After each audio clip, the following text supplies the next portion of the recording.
Let's move on to a sport that we've tangentially touched on here, and I think this is probably one of the meatier topics of this week's episode, and it was the women's Final Four. I want to make one point before we get into this because I know that you have some thoughts on it, and there's a lot to unpack here, and we're not going to be able to get to all of it, or maybe even eloquently talk about it.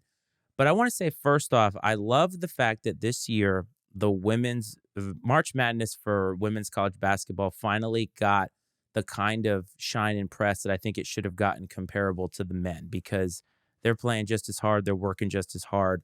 And I've noticed all of a sudden that when you give the kind of exposure and you give it the same kind of treatment where you put it on in prime time, isn't it interesting, Brad, that a lot of people watched the national championship? A lot of people watched the Final Four. And I think women's college basketball has always been seen as well. It's not as fun or it's boring.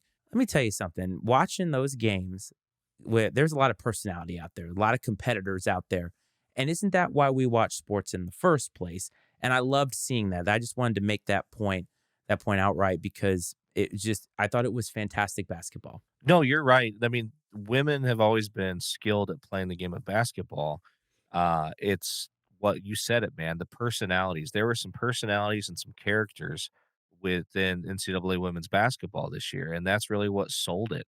And it really helped that you had one of those people on sort of an underdog team that made a big run to the national championship game, and then obviously, LSU brought what they brought to the table, a great team with a very unique coach, and there's just personality by the truckload of that national championship game, and it was great. It was great to see it play on the national stage. It was great to see so many people interested in it, and really, controversy or not, I mean, it's good for women's basketball. It's good for women's sports that people talked about it for a month. Yeah, but the sad part though for me, and this is getting into what I think maybe the delicate part, is coming out of that game, all we're talking about is not the basketball game. We're talking about other stuff. I just want to set the stage here. Coming into this Final Four, you had Virginia Tech, who I'd have to give a shout out to the Lady Hokies, first ever Final Four. They had a chance to win against LSU. They couldn't put it together, and it is what it is. And you have LSU, Kim Mulkey, national championship winning coach, batshit crazy human being, but she is a virtuoso coach, and you can't really take that away from her in her home state. Second year at LSU in the Final Four. It's an achievement. I'm not personally happy for her, but it's an achievement in terms of coaching. And then you had South Carolina and you had Iowa. Now, Iowa is a team that's not been on anybody's radar outside of the fact that they have one of the most electric players in probably the last 10 or 15 years in Caitlin Clark. And South Carolina came in undefeated. Dawn Staley has gone from WNBA star back in the day to being a great coach. I mean, she's going to be the next Gino Auriemma, the way that she is recruiting, the way that that team is playing. And you had so many storylines heading into it. Caitlin Clark taking it to South Carolina, beating an undefeated team. It was an amazing performance. And then you got Kim Mulkey, of course, making it to the final. And it's a final that's set up with a lot of intrigue. You have two players on each side, Angel Reese, Caitlin Clark. Both of these girls have a lot of attitude. They're competitors. And isn't that what we want in our sports figures? It's a competition. They're out here competing. This is not some like I think a lot of times we want or the media wants women to act the way that they always should have, right? Back in the 50s. And it's like Caitlin Clark trash talks, Angel Reese trash talks. But yet somehow the narrative on both sides, depending on who you listen to, is just all warped and screwed up. And it's dumb. It's dumb because both of these players should be allowed to have attitude. They should be allowed to show, I mean, maybe, yeah, disrespect to the other team. But when you're fucking good and you know it, isn't there a little bit of that in your sports leaders? Like the GOATs, they have a little bit of asshole in them. Yeah, no, you're absolutely right. And in my opinion on the situation since it happened has sort of evolved in a good way, which I think is in a healthy way. Let's put it that way. When it happened initially, the incident national championship game at the end with Angel Reese and Caitlin Clark, I think I didn't react so much because I didn't even see it live. Okay. I saw everything blowing up on social media. And when I first saw it itself, I'm like, well, whatever. Like, hey, you don't like that shit happening to you, play better, right? Which Caitlin Clark, I don't think at any point ever complained about it, not once. But it was like we do in this country, people wanting to get mad on someone's behalf and be offended. And it didn't take long for race to enter the arena, right? And I think it was more so the initial defense of certain members of the media of Angel Reese's actions and tying race into it that kind of got me initially fired up about it. I'm like, why is this even a race issue? This is not a race issue.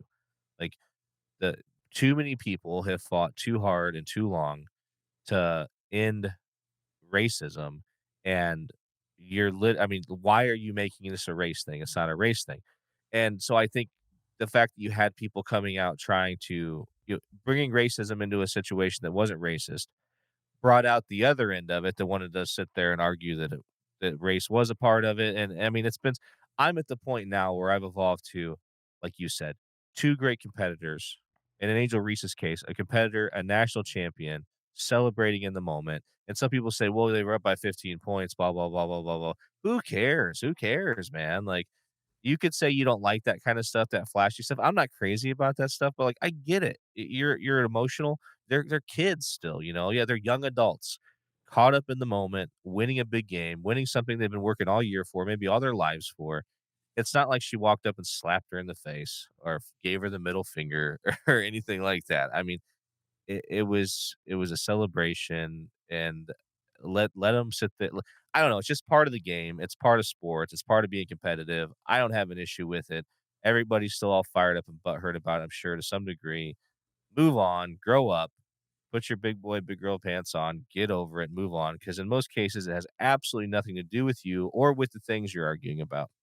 No, but if I can bring this a, a little bit to the forefront, and I think Don Staley's comments after their loss were important to this discussion because you talked about bringing race into things that maybe don't seem like race should be a part of. And along this whole year, there have been some people, media people, and some coaches in the NCAA who have made comments about playing South Carolina, and they have used language that has historically meant black, right? Playing like thugs, playing like villains, things like that.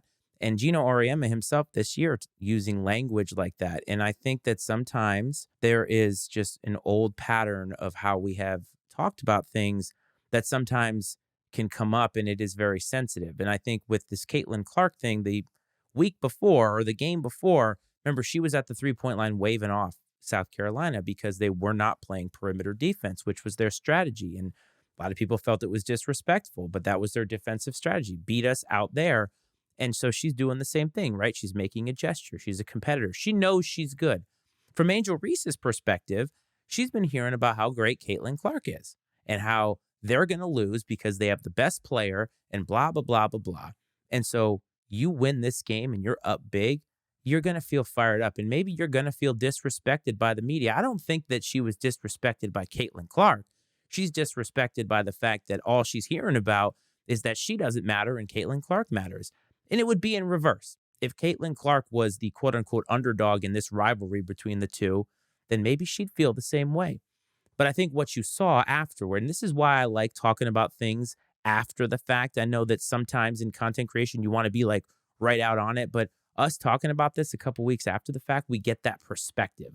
And both of those girls handled the situation flawlessly, in my opinion. When they've been interviewed and asked about it, they all said the right things because you know what? To your point and my point, they didn't see it the same way that all these other people wanted to inflame it. You got your Kendrick Perkinses and all these people that are paid to gaslight. They're paid to have some of the shittiest opinions on television just to have a shitty opinion.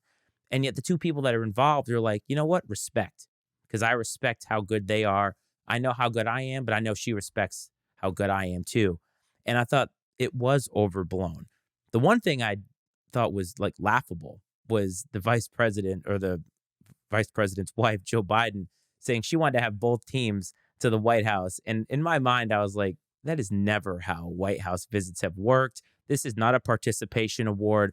Caitlin Clark in Iowa had a great season. They did not bring it home. They do not deserve to go to the White House. I thought that was actually incredibly disrespectful. And I backed Angel Reese for saying, you know what, I might not go. Well, I think that, Iowa's coach, I believe, even said, like, "Thanks, but no thanks." Like, she said, "I don't want," "No, that's not how this works. It's for the champs and the champs alone. They earn this, they go.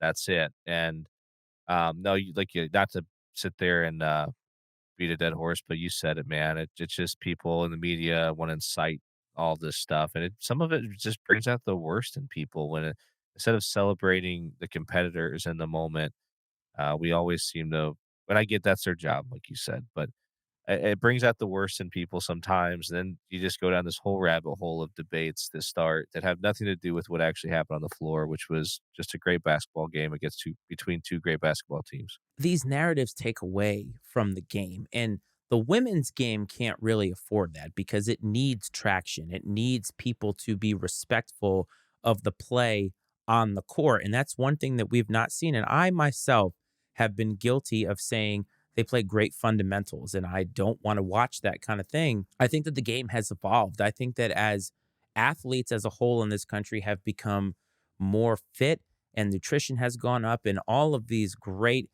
enhancements to how we take care of our bodies, athletes have become more and more pristine. I mean, look at the way that guys look in the NFL. You go back 30 years, guys didn't look like that. Baseball players, they look like my dad's friend Carl, right? They did not look like they look today. I mean, Ron Karkovice, go look up Ron Karkovice if you're listening right now, and you're going to see a guy who does not look like he ever should have played baseball. John Kruk, man, right? Yes. Oh, Crucky. Yeah, No, exactly. you're There's absolutely right. tons of guys like that. And so the game has evolved.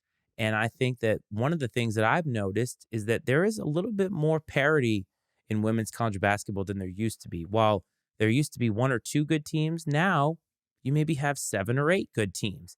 And it's only going to get better from there. The more parity there is, the more palpable the product is, and the more people like us are going to watch it. And I think the other aspect, a lot of people who had opinions about this, that was the first time they'd ever watched women's college basketball. So, like, if that's the first fucking game you're watching, sit it out, people. No, you're right. But again, it's not great the reason people maybe showed up to put eyes on it, but the fact that there were eyes on it is a good thing. And I think it's gonna come out being net positive as we move forward. And you mentioned parity, and I think that's great, man. That's super awesome for women's basketball. And I'm kind of looking forward to seeing how things go next year, truthfully. And then even, with some of these exciting players and personalities and moving on into the WNBA even, and maybe bringing some of that fire and passion to the WNBA. Yeah. And the WNBA is another product. And I know that there's a lot of arguments to be had. And honestly, I've not seen enough numbers to be able to have a meaningful discussion with anybody about this. But I was blown away when this past offseason in the WNBA, Brianna Stewart was the big free agent that was out there. And then when I saw that she signed for 260K a year, and that's their big free agent, I had never considered how little they were getting paid. Now, obviously, that's a lot of money to you or I. That's probably like double, triple a lot of people's salaries, but comparative to what these max contracts get in the NBA, and I don't know what the money says, like what kind of disparities there are, but like, did you know in the WNBA there's a rule that owners cannot charter planes for their team?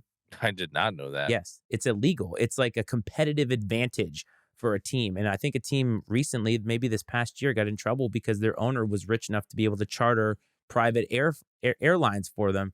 And that's against the rules because that's how low on the totem pole the WNBA is. So maybe you're right. Maybe this energy can translate to that. I mean, I won't know. We won't know for a while. I mean, but I guess we'll see. But last thing on this game, I want to ask you about Kim Mulkey. I said she was certifiable earlier. I think I said batshit crazy. She's a hard personality for me to like, and I see her as a Bob Knight type. Now, I will sit here and tell you that Bob Knight is a virtuoso head coach of basketball. The guy could coach anybody and anything, and he was excellent. As a human being, though, certainly a lot of things that were not particularly great. And I think Kim Mulkey shares some of that, not nearly as much of the violent part. I mean, I don't think Kim Mulkey ever like choked any of her players or anything like that. But I don't know. A lot of people wanted to be happy for her because hey, she won a national title in her home state and all that. But there's just something about her that I've never really liked. But you said she was crazy, but I just don't know really how you feel about her. So I wanted to see how you felt and take the temperature of how much of a Mulkey fan you are. Well, I think she's the first women's basketball coach to win 2 championships at 2 different schools. It's something I like think that's that maybe, yeah. probably likely that that's the case. Mm. Um, I think she's good for the game. I mean, it wouldn't surprise me even if she turns on a little bit, like, amps it up some because she probably knows it's good for the game. Between her sort of, I don't flamboyant personality, her flair and fashion with the crazy outfits she wears, and, she's got that thick, Louisiana accent and kinda just speaks off the cuff a little bit, in press conferences here and there, and it's while it's unique, she does come across as being a little crazy for sure. She doesn't seem like the type of person you'd wanna be on her bad side, but I do think that ultimately, like I said, I'll say it again, it's good for the game, man. It brings eyes, it's a character, it's someone for people to gravitate to, if that's the reason that someone turns on the game because like, "Hey, I heard about this crazy lady that coaches LSU, man. Let's watch this for a few minutes." And then maybe, "Hey, well, this actually isn't as bad as I thought it was," and then next thing you know, you got another, women's basketball fan. I saw a great meme that showed her next to Ric Flair, and it was basically like a carbon That copy. that's wonderful. That's a great comparison. I like that a lot. I do too.